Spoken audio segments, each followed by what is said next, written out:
ওকে, last ভিডিওতে 15 দাগ পর্যন্ত পড়েছিলাম সরল সুদ কষা চ্যাপ্টার 2 ক্লাস 10। এবার থেকে শুরু হবে 16 দাগ থেকে। 16, 17, 18, 19, 20 20 পর্যন্ত বাকি আছে বড় কোশ্চেনগুলোর মধ্যে। তো আজকে শুরু হবে 16 দাগ থেকে। 16, 17 একই রকম। 16 দাগে কী বলেছে? আসলাম চাচা কর্মক্ষেত্র থেকে অবসর নেওয়ার সময় 1 লক্ষ টাকা পেলেন। ওই টাকার কিছুটা ব্যাংকে ও বাকিটা পোস্ট অফিসে জমা রাখেন এবং প্রতি বছর সুদ বাবদ মোট 5,400 টাকা পান। তাহলে এতদূর করে যা বুঝলাম, তিনি মোট পেয়েছেন 1 লক্ষ টাকা যখন অবসর নিয়েছিলেন, প্যাকেজ দিয়ে একটা অবসর নেওয়ার সময়, তো সেটা পেয়েছেন 1 লক্ষ টাকা। তো তিনি কিছু টাকা ব্যাংকে রেখেছে, কত টাকা বলেনি, কিছু টাকা রেখেছে ব্যাংকে, কিছু টাকা রেখেছে পোস্ট অফিসে।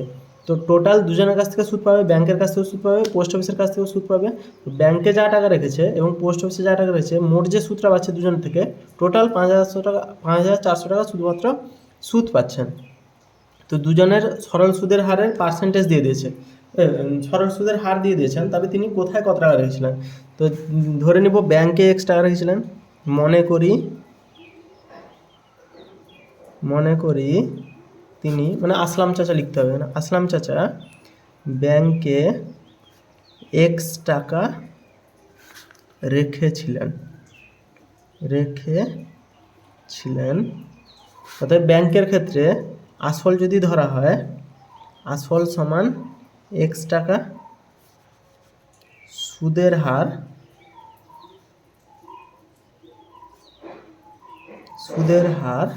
সমান 5%। সুদের হার হচ্ছে 5%, আর সময় হচ্ছে 1 বছর, কারণ বছরে 5,400 টাকা সুদ পেয়েছেন। তাহলে আমি 1 বছরেরই হিসাব করব। বছর হচ্ছে 5%, বছর হচ্ছে 1 বছর, সুদের হার 5%, ব্যাংকে পোস্ট অফিসে 6%, ব্যাংকে 5%।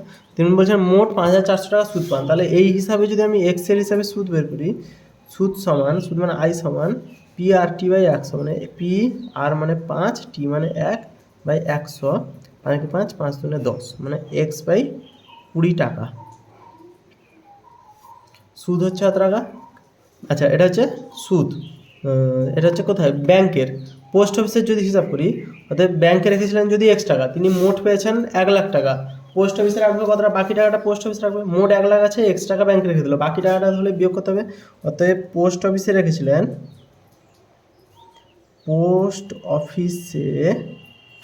জমা রেখেছিলেন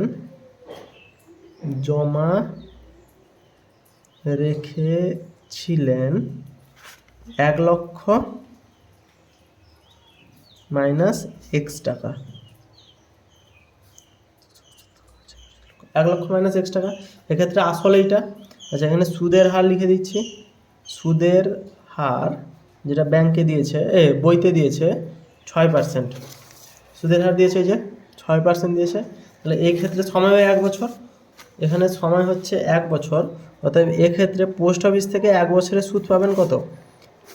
1 লক্ষ মাইনাস X, একক দশক শতক হাজার হচ্ছে ইন্টু 6% গুণিতক 1/100। কাটাকুটি করলেও হয়, করে দিই।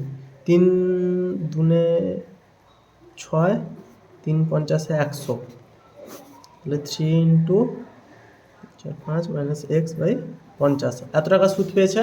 আচ্ছা, পুরো অঙ্ক যদি দেখা যায়, আমার বেরিয়েছে ব্যাংক থেকে এত টাকা সুদ পাবে।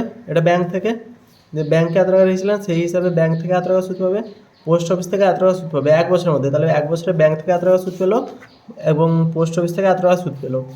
তাহলে শর্তানুযায়ী এখানে বইতে কি বলেছে, তিনি বছরে মোট এত টাকা সুদ পাবেন, মানে ব্যাংক আর পোস্ট অফিস থেকে 5,400 টাকা সুদ পাবেন। তাহলে আমি যদি শর্তানুযায়ী লিখি বা প্রশ্নানুযায়ী লিখি, X/20 ব্যাংকের যা সুদ হবে যুক্ত 3 × 10,000 X/50, 10,000, 1 লাখ বাই X/50 = 5,400 হবে। কারণ দুটো ব্যাংক আর পোস্ট অফিসের সুদ মিলিয়ে তার মোট সুদ হচ্ছে, যেটা বইতে 5,400 দিয়েছে। তাহলে শর্তানুযায়ী আমরা এটা সমান এটা হবে, এটা সমাধান করতে হবে। তো এটা সমাধান করলে হবে 100, 20 × 5 = 100, 5x যুক্ত 50 দুনে 100, 2 3 6 লাখ, 1 2 3 4 5 মাইনাস 6x = 5,400, বা এটা যদি গুণ করি মাইনাস এক্স, এটা যোগ করলে মাইনাস এক্স প্লাস 6 লক্ষ সমান 5 4 2 শূন্য, এটা গুণ করলে আরও 2 শূন্য বাড়বে, বা মাইনাস এক্স সমান 5 4 1 2 3 4 মাইনাস 6 1 2 3 4 5 বা এক্স সমান 60,000 টাকা হবে। বিয়োগ করলে মাইনাস 60,000, মাইনাস মাইনাস কাটবে, তাহলে এক্স সমান কত বেরোলো আমার 60,000 টাকা বেরোলো। এক্সটা হচ্ছে, যদি পুরো অঙ্ক দেখি, এক্স হচ্ছে তিনি ব্যাংকে এক্স টাকা রেখেছিলেন, তো চেয়েছি কি তিনি ব্যাংকে কত টাকা রেখেছিলেন, তিনি কোথায় কত টাকা রেখেছিলেন, মানে ব্যাংকে কত টাকা রেখেছিলেন, পোস্ট অফিসে কত টাকা রেখেছিলেন, তাহলে ব্যাংকে এক্স টাকা রেখেছিলেন মানে এক্স সমান 60,000 বেরিয়েছে। অতএব ব্যাংকে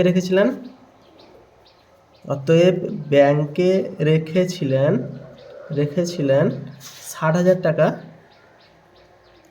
আর অতএব পোস্ট অফিসে রেখেছিলেন কত, 1 লক্ষ মাইনাস 60,000 মানে 40,000 টাকা রাখবে। বাকি টাকাটা বের করতে হলে 1 লক্ষ মাইনাস 60,000, বা এখানে আমি 10,000 মাইনাস এক্স ধরেছিলাম, 10,000 মাইনাস এক্স মানে 1 লক্ষ, 10,000 মাইনাস এক্স না, 1 লক্ষ মাইনাস এক্স মানে 1 লক্ষ মাইনাস 60,000 বের করলে 40,000 বেরোবে, তাহলে 60,000 টাকা ব্যাংকে এবং পোস্ট অফিসে 1 লক্ষ টাকা 40,000 টাকা রেখেছিলেন। 16 দাগের অঙ্কটার মতো, 16 দাগের অঙ্কটা একবার দেখিয়ে নিই পুরোটা কপি। 16 দাগের অঙ্কটার মতো 17 দাগের অঙ্কটা জাস্ট তার ডুপ্লিকেট, কোনো পার্থক্য নেই, শুধু সময়টা এখানে আমরা 1 বছর ধরে করেছিলাম, সেখানে সময়টা আমাদেরকে 2 বছর ধরে করতে হবে।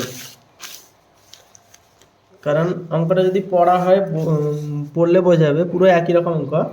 রেখাদিতা সঞ্চিত অর্থে 10,000 টাকা দুটি আলাদা ব্যাংকে ভাগ করেছে, সেখানে ব্যাংক আর পোস্ট অফিস, সেখানে দুটি আলাদা আলাদা ব্যাংক। একটি ব্যাংকের বার্ষিক সরল সুদের হার 6%, অন্য ব্যাংকের বার্ষিক সরল সুদের হার 7%। এটা 5 6, এটা 6 7, জাস্ট 2 বছরের পর তিনি মোট, যদি সুদ বাবদ মোট এত টাকা পান, মানে সুদটা কত টাকা পাচ্ছেন, দুটো ব্যাংকের মোট সুদ 1280 টাকা পাচ্ছেন, তাহলে তিনি কোন ব্যাংকে কত টাকা জমা রেখেছিলেন। জাস্ট পুরো সেম অঙ্ক। 10,000 টাকা টোটাল, মনে করি প্রথম ব্যাংকে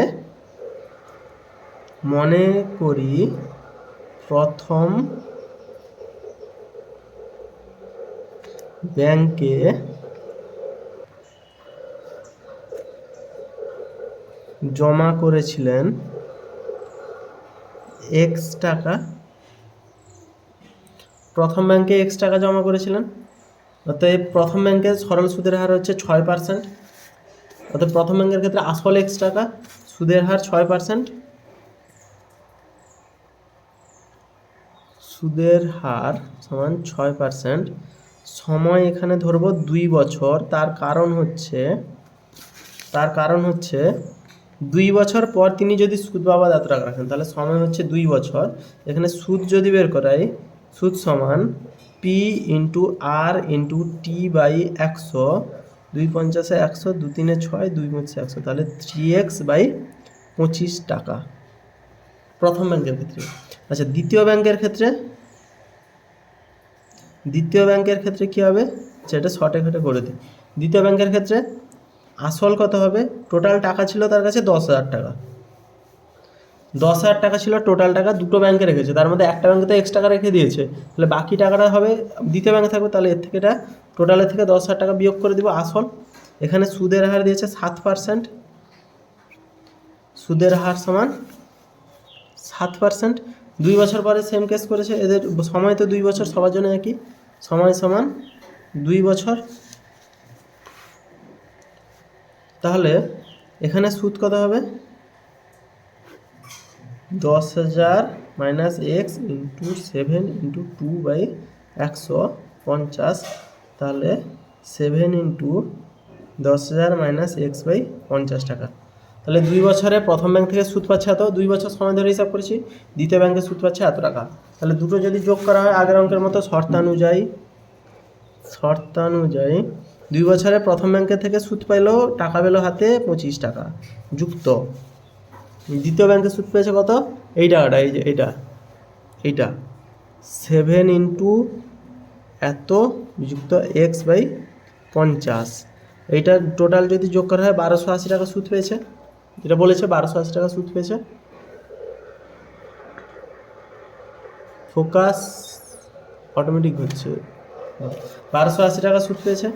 এটা সমান করলে, এটা সমাধান যদি করি, 50 25 দুনে 50, 6x যুক্ত 70,000 মাইনাস 7x ইকুয়াল টু 1280, এটা 50, তাহলে minus x plus 70,000 equal to 1280 into 50, দুটো শূন্য, 5 8 40, শূন্য হাতে 4, 5 দুনে 10 4 14, 4 হাতে 1, 5 5 6, বা এক্স সমান এটা যদি এসেছে বিয়োগ হবে তাহলে 70,000 64,000 মানে 6,000, x সমান 6,000। আর একটা হবে তাতে প্রথম ব্যাংকে ফার্স্ট ব্যাংকে 6,000 টাকা ছিল আর দ্বিতীয় ব্যাংকে 4,000 টাকা ছিল। 10,000 থেকে বিয়োগ করে দিলেই পেয়ে যাবো 4,000 টাকা। পুরো 16 দাগের অঙ্ক যা 17 দাগের অঙ্কটা সেম টু সেম, কোনো সমস্যা নেই, এটা দেখানোর কিছু নেই। নেক্সট হচ্ছে 18 দাগের অঙ্কটা। 18 দাগের অঙ্কটা কী বলেছে, কোনো ব্যাংকে বার্ষিক 5% হারে সরল সুদ দেয়, ওই ব্যাংকে দীপুবাবু বছরে প্রথম এত টাকা জমা দেওয়ার, যে কোনো ব্যাংক বছরে 5% সরল সুদে টাকা দেয়, তাহলে এখানে ব্যাংকের সুদের হার দিয়ে দিয়েছে, সুদের হার যেটাকে আমরা আর দিয়ে ডিনোট করি সেটা দিচ্ছে 5%। ব্যাংকে দীপুবাবু বছরের প্রথমে 15,000 টাকা জমা রেখেছেন, দেওয়ার 3 মাস পরে 3,000 টাকা তুলে নিলেন, তাহলে 15,000 ছিল, 3 মাস পরে 3,000 টাকা তুলে নিলেন। টাকা তুলে নেওয়া 3 মাস পরে আবার 8,000 টাকা জমা দিলেন, টাকা তুলেছে 3 মাস পরে, এই 3 মাসের আবার পরে 3 মাস পরে 8,000 টাকা আবার জমা দিলেন, তো বছরের শেষে কত টাকা পাবেন? তাহলে প্রথমে 15,000 টাকা জমা রেখেছে, প্রথমে আসল সমান বছরের প্রথমে আসল সমান 15,000 টাকা। আচ্ছা 3 মাস পরে 3,000 টাকা তুলে নেন, তাহলে প্রথম যে 3 মাসের হিসাব হচ্ছে, প্রথম মাস, দ্বিতীয় মাস, তৃতীয় মাস চলেছে, তারপরে টাকা তুলেছে, তাহলে টাকা তোলার আগের যে 3 মাস হয়েছে, টাকা তুলেছে এই মাসে, তো তার আগের যে 3 মাস তাতে আমার আসল ছিল 15,000 টাকা, সেইটা ধরে হিসাব করব। সময় তাহলে 3 মাস, সময় হচ্ছে 3 মাস। 3 মাস সমান, আচ্ছা আই সমান PRT বাই 100-তে আমরা 3 মাস হিসাব করি না, আমরা যেটা হিসাব করি আই সমান PRT বাই 100-তে আমরা টিটাকে যেটা ধরি সেটা সবসময় বছরে ধরি, এর আগের ভিডিওগুলোতে তা বলা হয়েছে, তো আমরা সেটাকে সবসময়ের জন্য বছরে ধরি। তো এটাকে আমরা আছে মাসে, তো এটাকে আমরা যদি বছর করি, মাস থেকে বছর করতে হলে 12 দিয়ে ভাগ করতে হয়, তাহলে 3/12, 3 একে 3, 3 4 12, 1 4 বছর। আসলে এটা প্রথম 3 মাসের জন্য, আসলে এটা সুদ, এটা সময়, এটা সুদের হার, তাহলে সুদ বের করছি, সুদ সমান নিচে 100 হবে, 15,000 গুণিতক 5 গুণিতক টি মানে 1/4, তাহলে 1 নিচে 4 গুণ করে দেবো, 1/4 যদি হয় 0 0 কাটবে, 0 0 কাটবে, 4 দিয়ে যদি কাটি 4 একে 4 2 8 হবে না, 2 দিয়ে কাটি, 2 75 100, তাহলে 75 ইন্টু 5/2 কত হচ্ছে, 5 5 25-এর 5 হাতে 2, 5 হাতে 35, 36, 37/2, নিচে 2 একে 2, 2 18, 2 সাথে 14.5, 187 টাকা 50 পয়সা। প্রথম 3 মাসের জন্য আমার সুদ বেরিয়েছে 187 টাকা 50 পয়সা।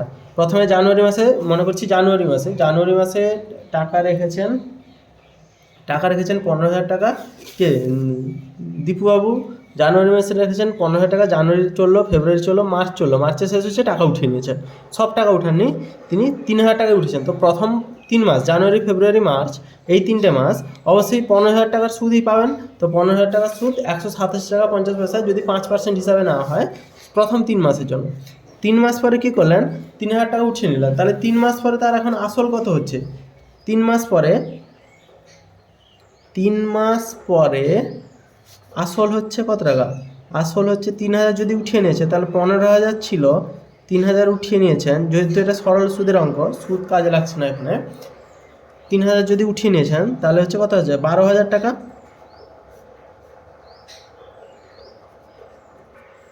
তাহলে এক্ষেত্রে আসল হচ্ছে 12,000 টাকা 3 মাস পরে, সুদের হার তো 5% ফিক্সড। এখানে সময় যদি বের করাই, সময় কত হবে, এই 3 মাসের 12,000 টাকাটা কদিন চলেছিল দেখতে হবে, তাহলে 3,000 টাকা তুলে নিলেন এবং টাকা তুলে নেওয়ার ঠিক 3 মাস পরে, মানে টাকা তুলে নিয়েছেন, তারপরে আবার 3 মাস চললো, আবার টাকা জমা দিয়েছেন বা তুলেছেন, যাই হোক এটা করেছেন, তিনি আবার জমা দিলেন, তাহলে টাকার অ্যামাউন্টটা টোটাল আসলটা যেটা বলে সেটা চেঞ্জ হয়েছে। তাহলে এই 3,000 টাকা তুলে নেওয়ার পরে যা টাকা ছিল, অর্থাৎ 12,000 টাকাটা 3 মাসের জন্যই চলেছে, প্রথম 3 মাসের জন্য 15,000 চললো, তারপরে 3 মাসের জন্য 12,000 চললো, সময় সমান 3 মাস সমান আমার 1-এর 4 বছর বেরিয়েছিল এই অঙ্কটার আগের পার্টে, 1-এর 4 বছর বেরিয়েছিল এই জায়গাতে, সেম এখানে 1-এর 4 বছর, তাহলে এখানে 12,000 টাকার 1-এর 4 বছর যদি চলে, এখানে সুদ হচ্ছে কত, সুদ সমান 12,000 ইন্টু 5% ইন্টু 1/100 গুণিতক 1/4 বছর বলে 1/4টা নিচে নামিয়ে এনেছি, 0 কাটবে 0 কাটবে, 4 3 12, 4 0 0, মানে 150 টাকা সুদ পাবে, 150 টাকা। তাহলে প্রথমে পেলে 187 টাকা সুদ প্রথম 3 মাসে, দ্বিতীয় 3 মাসে 150 টাকা সুদ। এবারে দুবার 3 মাস চলে গেল, অর্থাৎ মোট 6 মাস চলে গেল। এবারে কি করলেন তিনি, এবারে কি করলেন, 8,000 টাকা আবার জমা দিলেন। 12,000 টাকা ছিল, এখন তার কাছে 12,000 টাকা আছে অ্যাকাউন্টে। এবারে তিনি কী করলেন, আরও 8,000 টাকা জমা দিলেন। এবারে আবার 3 মাস পরে, 3 মাস পরে, ঠিক আছে, এই 3 মাস পরে, অর্থাৎ এই যে কেসটা হয়েছে টোটালের উপর যদি হিসাব করা হয় 6 মাস পরে, তখন কি হয়েছে, আরও আসল কত হবে, 12,000 টাকা ছিল, আরও 8,000 টাকা জমা দিয়েছেন, তাহলে 12,000 যুক্ত 8,000 টাকা জমা দিয়েছেন, তাহলে আসল হচ্ছে 20,000 টাকা। আসল হচ্ছে তার কাছে 20,000 টাকা। তো এখানে সময় কত হবে, সময় হচ্ছে 1 বছর বিযুক্ত 6 মাস। তার কারণ হচ্ছে প্রথম 3 মাসের জন্য 15,000 টাকা সুদ আসল ছিল, তারপরে 3 মাসের জন্য 12,000 টাকা আসল ছিল। তাহলে মোট আসলগুলো যদি ধরা হয় 3 মাস 3 মাস 6 মাস চলে গেছে, এই আসলটা পরের 6 মাসের জন্য, এরপরে আর কিছু হয়নি, অঙ্কতে দেখেছি। তাহলে এটা হচ্ছে কত, সমান হচ্ছে 6 মাস, 6 মাস সমান 6/12, মানে 1/2 বছর। বছরে কনভার্ট করতে হবে আমাকে সব কিছু। সময় এত, এখানে যদি সুদ হিসাব করা হয় 20,000 ইন্টু 5% সুদ সবার জন্য 1/6 বছর, 100 দিয়ে ভাগ হবে, 0 কাটবে 0 কাটবে, 2 দিয়ে কাটলে 2 3 6, 100 200, মানে 500/3, 500/3 টাকা পাচ্ছে। তাহলে বছরে 500/3, 500/3, নিচে 3 থাকলে, ক্লাস 9-এ পড়েছিলাম তো, নিচে 3 থাকলে এটা হচ্ছে অসীম দশমিক সংখ্যা, শুধু একটা ভুল করেছি। ওকে ওকে, ও ও আচ্ছা, সহজ ভুল। 1/2 বছর ছিল, তো আমি 6 মাস হিসাব করেছি কেন। 1/2 বছর, 2 দিয়ে কাটলে 2 100 100, তার মানে 3টা থাকবে না, 500 টাকা হবে। তাহলে দ্বিতীয় বছর কাটাকুটিতে সমস্যা, অঙ্কটা ঠিক আছে পুরো। তাহলে 100 ইন্টু 5 মানে 500 টাকা। তাহলে পরের 6 মাসের জন্য 500 টাকা সুদ, তার আগের 3 মাসের জন্য 150 টাকা সুদ, তার আগের 3 মাসের জন্য 187 টাকা সুদ। এর কোশ্চেনে চেয়েছে সুদে আসলে বছরের শেষে কত টাকা পাবেন। অতএব বছরের শেষে মোট কত টাকা পাবেন, প্রথমে এত টাকা সুদ পেলো, তারপরে এত টাকা সুদ পেলো, তারপরে এত টাকা সুদ পেলো, তাহলে মোট সুদ 3টাকে যোগ করে দেবো। আর যেটা আসল দিয়েছিলেন 15,000 টাকা, আসল তার ছিল লাস্ট পর্যায়ে আসল ছিল 15,000, না, লাস্ট পর্যায়ে আসল ছিল 20,000 টাকা। তো 20,000 টাকা আসল পাবে, প্লাস এই সুদগুলো পাবে। অতএব সুদে আসলে মোট পাবেন, সুদে আসলে মোট পাবেন 20,000 যুক্ত 187 টাকা 50 পয়সা যুক্ত 150 টাকা যুক্ত 500 টাকা। এটা যোগ করলে যত হবে 20,000, 500, 600, 700, 837 টাকা হবে। 20,800, এখানে 2 লিখে দিয়েছিলাম, 37 টাকা 50 পয়সা পাবেন। মোট সুদে আসলে 20,837 টাকা 50 পয়সা পাবেন তিনি। ওকে,